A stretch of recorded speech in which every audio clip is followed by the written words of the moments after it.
Hey guys, welcome back to Beyond Dafeet. My name's Josh. In today's video we're going to be comparing the Asics Gel-Kayano 27 to the Asics Nimbus 22.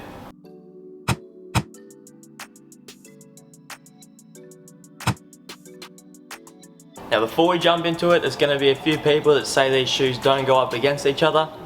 You're pretty much correct, because one's a stability shoe but the other one's a neutral shoe. So with the Asics Gel-Kayano 27, this is a stability shoe. So if you're someone who pronates or severely pronates and goes to roll in a little bit and you want that little bit more guidance on the inside of the foot or the medial side of the foot, this shoe is going to work really well. If you're a neutral runner, so someone who comes down quite straight throughout the gait cycle and holds that line quite nicely, these shoes are going to work well. Also, if you supinate, so if you got to roll out, it does have that potential to kind of bounce you back in and hold you nice and straight. Overall, both great daily trainers, but very different in terms of your stability structure up underneath the foot. So if they're different shoes, what are they both going to be good for? Well, if you're someone who wants to do those 5 kilometers or even a gym workout in these, they'll work quite nicely. They are designed as that max mileage daily trainer, so you're going to get tons of Ks out of these guys. You're going to be looking at about 1,000 Ks a pop out of each one. You got a ton of rubber up underneath the foot. You got that slightly softer rubber in the forefoot areas, your air-blown rubber, and your more durable carbon rubber towards the heel zones and just your high striking zones in general. So overall, both shoes will last nicely. In comparison to each other, you do have more flex grooves in the Nimbus. Now that's going to make for that more flexible forefoot area, where the Kayano, the flex grooves they use in that guy, although it's deeper the previous models, it's not as deep as the Nimbus. So this gives you a more flexible toe off, whereas if you're a little bit more unstable in your forefoot area, the Kayano will work slightly better. Now your cushioning systems in both shoes, biggest difference is that your Kayano has a much firmer cushioning system wrapping around the heel and also on the medial side. That's to give the foot that little bit more support, so they call it a dynamic stability system.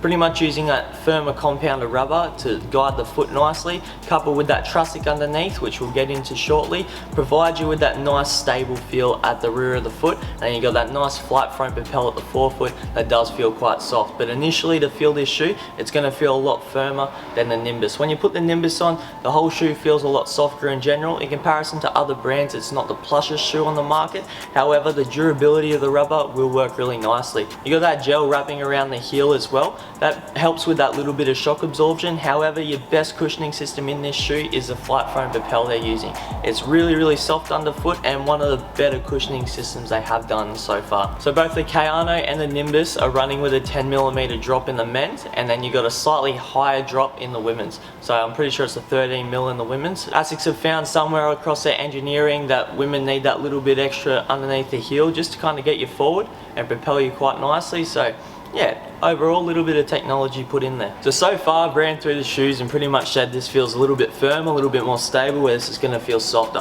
What's your main difference between the two shoes? It's definitely a trussic system up underneath. So your trussic system, coupled with that dynamic stability system in the Kayano, does provide the foot with a lot more structure, especially at the rear of the foot and also the midfoot. It's built up a lot more on the medial side of the foot, so that does provide that foot with a little bit more stability when you do go to pronate. Where in the Nimbus, it still does have that trussic system, it's not as pronounced and it is a lot lighter in general as well. So the shoe does give you kind of that element of stability, you could say, or it's not too flexible throughout that midfoot area. So if you're a neutral runner or someone who stays quite straight or has quite a high arch, and if you're someone who gets a little bit lazy kind of later into the run and you do have that moment of instability, it will still hold you a little bit straight with that firmer plastic up underneath. So in that sense, it is a little bit more stable, but with the Kayano, you are going to notice it being a lot more pronounced up under that medial side or the inside of the foot. Some people even compare it to an arch support.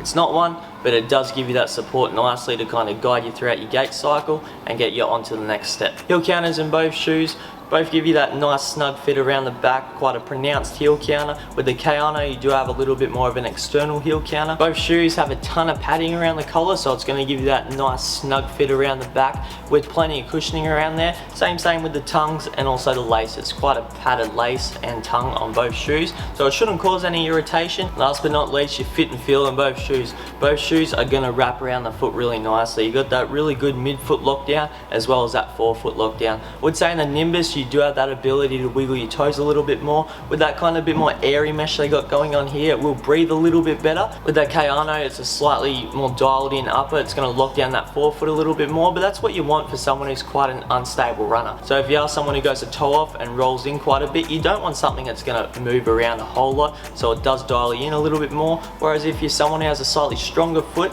you want that ability to kind of wiggle your toes a bit more, and it's going to give you that little bit more room. Just that kind of lighter, nicer upper overall. So your Kayano versus your Nimbus, which one would you pick up? Overall, you shouldn't probably have one over the other. It just depends on who you are as a person. So if you're someone who needs a little bit more guidance and doesn't mind that little bit more of a structured feel, look towards the Kayano because it will guide the foot a lot more. However, if you're someone who wants a more plush feel underfoot with a more flexible forefoot area, look towards the Nimbus. Overall, up there in price, we're looking at $240 and then $260 with your Kayano. Pretty much that little bit extra coins, just paying for that little bit extra stability, hence why you, pay a bit more. Both shoes do come in multiple widths as well, so if you're someone who does have a wider foot, these can accommodate, but in your standard widths they do both use quite a tapered toe box, so keep that in mind as well. That's about it. Until next time, smash that subscribe button, hit that like button, and catch you later.